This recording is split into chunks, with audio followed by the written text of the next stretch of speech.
Nijwieke Tiesje is het hier in het centrum van Zuiderveen zwart van de meesken. Om toppers, zoals als Cadel Evans en Pieter Wening te zien. Maar ook het feest eromheen loopt een soort publiek.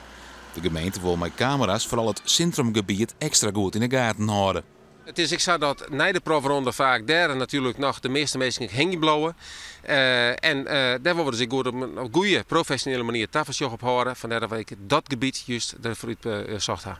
De horeca in het dorp is blij met de extra beveiliging. Een hele goede zaak. Het smoort ik wat eventueel baldadigheid van de voordeel in de kiem. Dus met het camera zegt, nou, betekent je wordt vaak even dat je wat uitspoken willen. De laatste jaren hadden bij de proefronde verschillende vechtpartijen geweest. Dat ik mensen bij verwoenen rekken. Gelukkig mag ik zeggen, hier bij u is net weinig eigenlijk hier in het veen. Alleen het gebeurt dan wel eens achter op het parkeerterrein.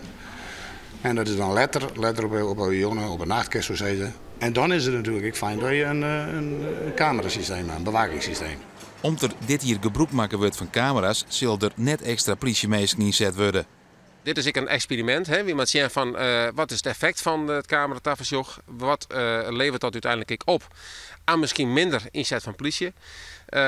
Maar het is net zo makkelijk meer om samen even voor zo'n evenement een blik politie te loeken. Dus je zult in de oren verschijningen matten.